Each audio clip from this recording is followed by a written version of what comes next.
Bine v-am găsit, dragii mei din Zodia Berbec, oriunde v-ați afla. Bine ați venit tuturor pe canalul meu, Tarot Flor de Loto. Numele meu este Nina, pentru cei care nu mă cunosc, și ca de fiecare dată mă bucur să vă am alături, atât pe dragii mei abonați, cum de asemenea și pe cei care poate sunteți pentru prima oară aici pe canal.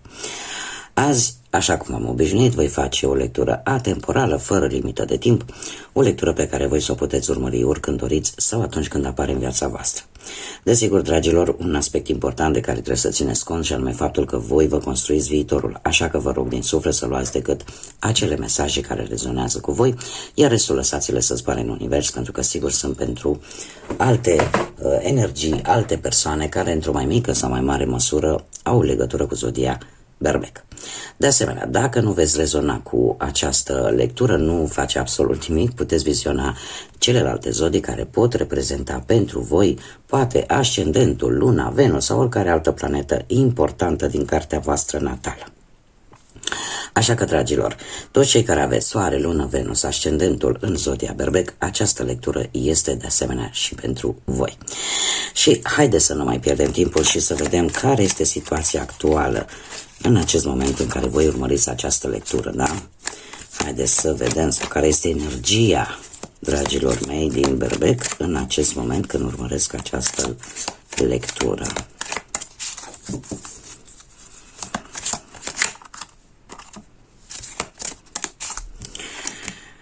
Și avem lapte și miere.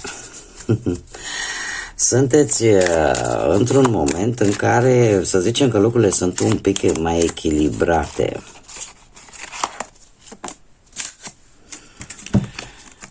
Un pic mai echilibrate. Sau poate voi vreți să le echilibrați.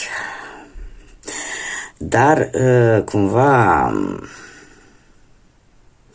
știu de ce, dar simțiți nevoia să lăsați ceva nefolositor în urmă și să vă focusați pe, cum să spun eu, pe ceva nou. Și în felul ăsta să obțineți o stabilitate. Dar chiar dacă lucrul ăsta vă pune cumva un pic în dilemă, da, vă pune așa ca la o răscruce de drumuri și sunteți nevoiți să faceți niște alegeri, da? Pentru a obține această stabilitate, indiferent pe ce plan al vieții vorbim, sunteți nevoiți să faceți anumite alegeri, care vor depinde numai și numai de voi. Da? Pentru a obține ceea ce voi vă doriți, pentru a obține această stabilitate, această armonie, că este pe plan profesional sau pe plan amoros sau pe plan financiar, voi va trebui să faceți niște alegeri. Da? Niște alegeri care, și să fiți mai organizați, cumva apare și necesitatea asta un pic de a face un pic de ordine în viața voastră, da? Și de a vă planifica un pic mai bine. Cert este că eu aș spune că un rezultat vizibil deja începe să se vadă și cred eu că există mari șanse să ți se arate, ca să spun așa, dacă ești pe drumul corect sau nu. Ce mai poate fi vorba? Cineva de la distanță posibil să vă ducă griji așa sau să vă ducă dorul, de ce nu? Da, și să se preocupe pentru voi. Haideți să vedem ce vine pe plan profesional pentru dragii mei din Berbec în următoarea perioadă, de când urmăriți această lectură.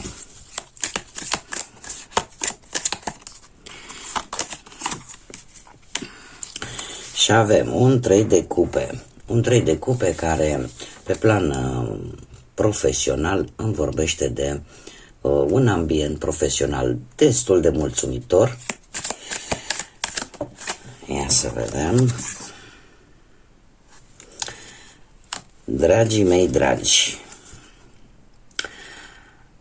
există, ori tu ți-ai recăpătat încrederea în tine și în forțele tale, ori există cineva, probabil din același element, da, din zodii de foc, Berbec, Leu sau Săgetător, care cumva este de încredere și care te poate ajuta, pentru că avem cu acest 3 de cupe, avem acea idee deja inseminată, da, însămânțată în mintea voastră de a schimba jobul.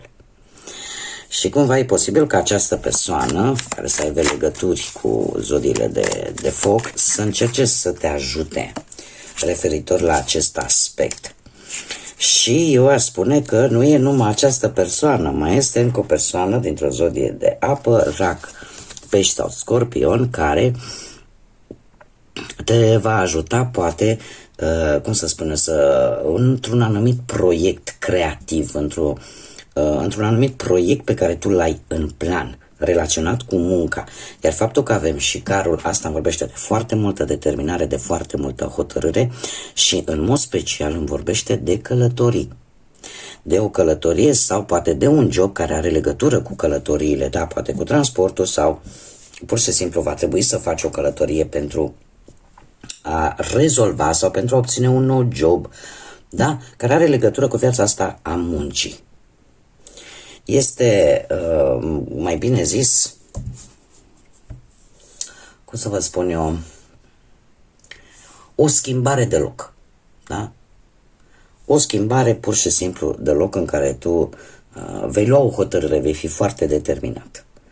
Da? Dacă nu ai în cap încă să faci această schimbare de loc, anumite situații care se pot rezolva la locul de muncă cu ajutorul a încă cel puțin 2 persoane sau încă una, da? Pentru că aici puteți fi chiar voi, da? Voi să aveți acea determinare și să aveți mai multă încredere în voi, mai ales dacă sunteți în căutarea unui job. Haideți să vedem pe plan financiar ce vine pentru dragii mei din Berbec. Cu bănuții, dragilor. Cu bănuții, aș spune cu acest cavaler de monede că bani vor veni, poate chiar din mai multe locuri. Doar că trebuie să aveți răbdare, da? Și să aveți așa, să fiți cât mai responsabili, să nu dați cu ei în stânga și în dreapta. Faptul că avem și Marele Preot care îmi vorbește de zodia Taur, în mod special, posibil unii dintre voi să cereți să vă sfătuiți poate cu o persoană dintr-o zodie de pământ, cum ar fi Taurul, da? Și care vă poate da niște sfaturi bune relaționate cu o problemă sau cu rezolvarea unei situații la nivel financiar.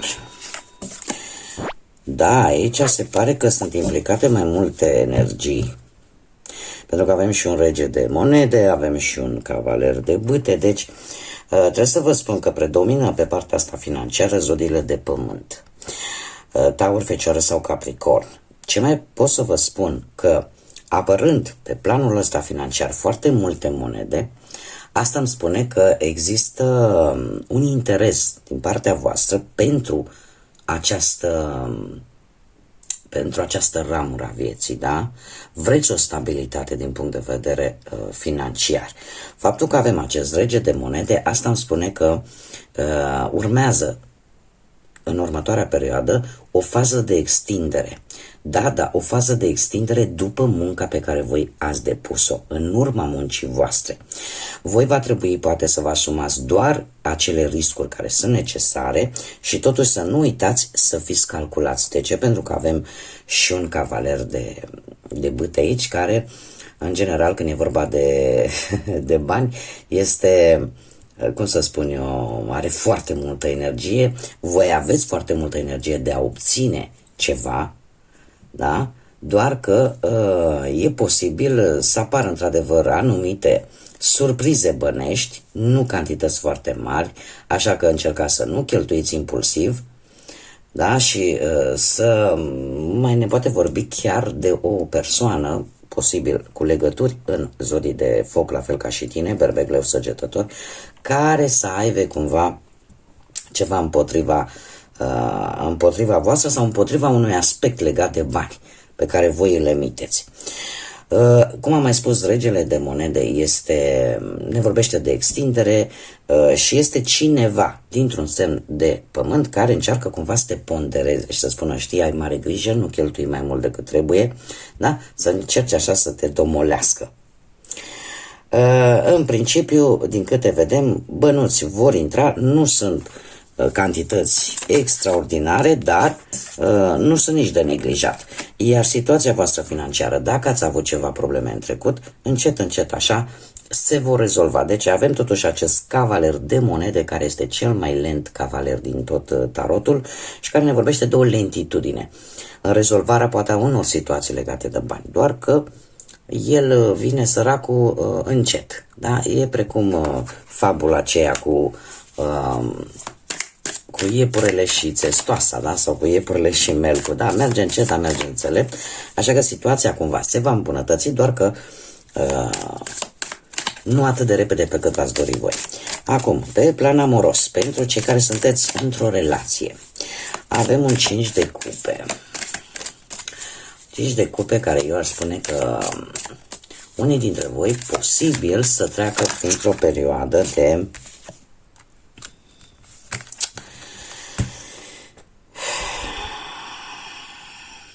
foarte interesant, pentru că aici apăreți voi cu împăratul.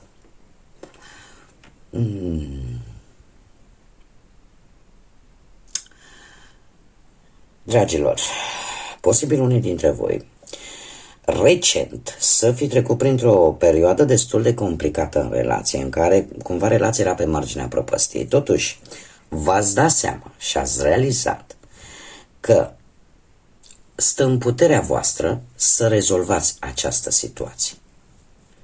Da? Și să analizați mult mai bine și o veți face. Haideți să vedem încă o carte. Da. Deci, există în unele cazuri, pentru cei care sunteți într-o relație, într-o formație o pereche, au existat anumite, probabil, discuții, certuri sau pur și simplu ceva s-a întâmplat acolo, iar cumva relația era așa pe punctul ăla limit de a se rupe, de a se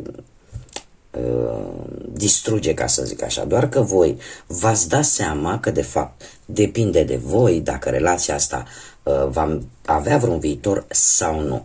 Și ce trebuie să știți, faptul că avem un 9 de cupe, asta îmi spune că comunicarea va fi soluția, ca să zic așa, și faptul că veți începe să vă faceți planuri în comun, veți începe să cumva sentimentele încep să crească, pentru că voi veți ști cum să rezolvați toată această situație. Da? Ce ar mai fi de spus vis-a-vis de acest lucru? E posibil ca persoana voastră de interes, nu știu dacă zodia Fecioară vă spune ceva, pentru unii dintre voi, sau pești, poate chiar, dar nu e obligatoriu. Ce ar fi de spus faptul că persoana de lângă voi e posibil să avea cam același caracter asemănător cu al vostru, în care poate orgoliu să fie un pic mai mare. Asta nu înseamnă că nu are sentimente. Are sentimente, dar e posibil să nu le vadă, să fie într-un moment în care să nu le ia în seamă. Da? Pentru că, cum bine vedem aici, sunt 2 cupe pline. Da?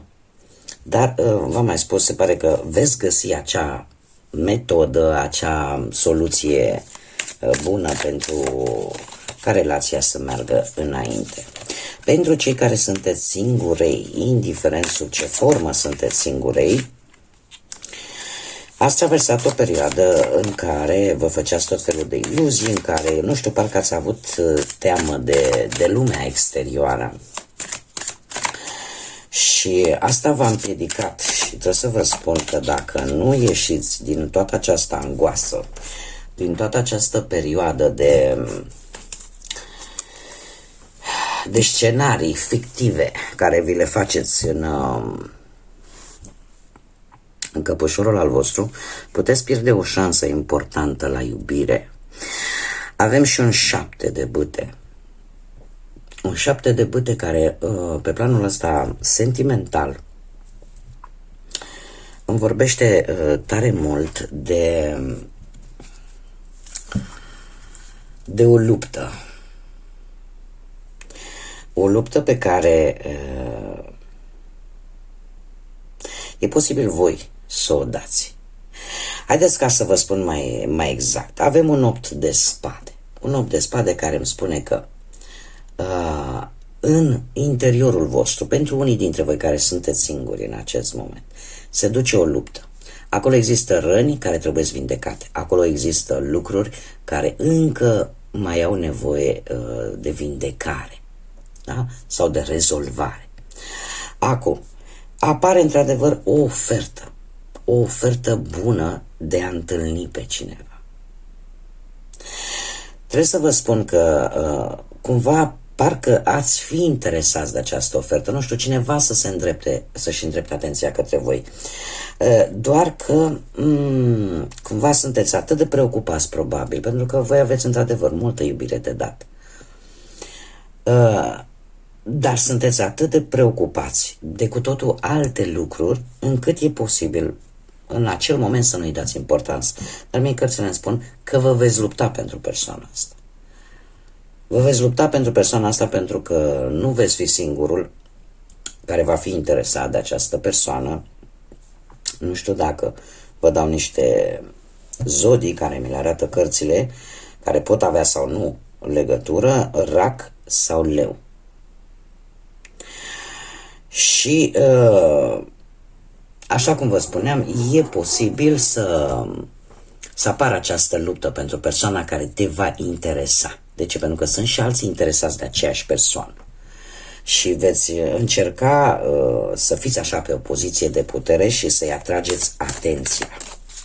Acum e posibil, dacă nu vorbim de vindecări interioare cu acest 8 de spade, cum am mai spus, putem vorbi de situația în care tu îți imaginezi o lume utopică, o lume care n-are nimic de văzut cu realitatea și din care tu va trebui să ieși. Pentru că în felul ăsta vei pierde această șansă dacă nu o vei face și vei ajunge să te lupți pentru această persoană. Când ai putea, pur și simplu, universul, divinitatea, ți-o aduce în cale, dar dacă ești prea focusat pe ceva ce poate nici nu are legătură cu realitatea, o poți pierde și vei ajunge tu, la rândul tău, să lupți pentru ea. Haideți să vedem ce ne spune oracolul spiritelor animale. Ce animal, ce spirit animal te va însoți în următoarea perioadă sau ce mesaj are pentru tine, dragii mei din Berbec. Un mesaj te rog pentru zodia Berbec. Și avem protectorul. Protectorul care, avem aici un cerbal care ne spune în felul următor: tu ești un suflet bătrân, un suflet vechi. Cei mai buni prieteni ai tăi sunt chiar natura. Folosește-ți intuiția ca să ajungi acolo unde tu îți dorești. Trezește acea putere, acea forță puternică care există în tine, pentru că ești binecuvântat cu magie. Este un îndemn, aș spune, de a nu te lăsa. De a nu te lăsa și de a-ți urma visele. Pentru că există ceva care te protejează. Și eu aș mai da ceea ce îmi transmite mie această carte, și anume faptul că atunci când te simți dărâmat, atunci când te simți că ești ca o bombă cu ceas, intră în contact cu natura, indiferent unde te afli. Că te afli lângă o apă, că te afli lângă o pădure, că te afli chiar și în mijlocul orașului, ieși în parc. Dar intră în contact cu natura, pentru că natura te va ajuta. Spiritele acestea benefice, da, ale naturii te vor ajuta să te reculegi, să te calmezi și să vezi lucrurile fix așa cum sunt ele, în așa fel încât să poți lua deciziile cele mai înțelepte. Acum, un mesaj din partea îngerilor. Să vedem un mesaj pentru dragii mei din Berbec. Te rog.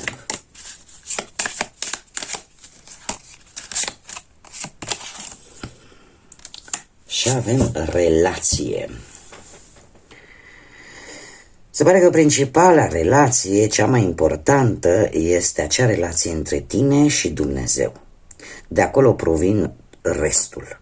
Pentru a atrage, pentru a vindeca, pentru a te echilibra sau a echilibra o relație, trebuie să accepti iubirea și protecția Creatorului, a divinității. Simțindu-te sigură pe tine și profund iubit, celelalte relații vor prospera și se vor înfrumuseța. Este un îndemn pentru unii dintre voi de a vă reîntoarce la tradiții, de a vă reîntoarce la credință, de a vă reîntoarce la anumite obiceiuri sănătoase, din punct de vedere spiritual, la care poate unii dintre voi ați renunțat. Se știe că de multe ori când suntem necăjiți, supărați, că nu ne iese o anumită situație, o anumită problemă, noi găsim rezolvarea, sau când ni se întâmplă lucruri nefaste, din păcate, în viața noastră, unde ne ducem? Cui cerem? Explicații de multe ori cerem. Cui cerem ajutor? Da? În funcție de fiecare ce religie aveți, unei divinități, cuiva care are o putere supranaturală, o putere mai presus de noi și care ne poate oferi alinare, ne poate oferi, cum să spun eu, acea înțelegere de care noi avem nevoie în anumite momente cheie din viața noastră. Este adevărat, chiar și ateii, chiar și cei care spun că nu au niciun fel de credință și nu cred decât în ei înșiși. E un pic mai complicat, dar chiar și așa, ei trebuie să-și caute puterea în ei, în spiritul lor. Da? Chiar dacă nu recunosc o altă ființă supranaturală, dar în cazul nostru este cumva, ești îndemnat să ai acea relație binecuvântată, binefăcătoare cu divinitatea, cu universul. Da? Să te reîntorci la tradiții și la spiritualitate. Bun, dragii mei, aceasta a fost lectura pentru voi. Eu mă bucur că v-am avut alături, vă mulțumesc pentru atenție și, desigur, dacă ați rezonat, dacă v-a plăcut, nu ezitați, lăsați un like, lăsați un comentariu, distribuiți. Asta mă ajută tare mult în dezvoltarea acestui proiect minunat pe care eu l-am deschis aici pe YouTube și dorindu-vă tot ce e mai bun pe lume, multă înțelepciune, multe gânduri bune și multă lumină în suflete și în gânduri până data viitoare când ne vom revedea. Să fiți iubiți, dragilor!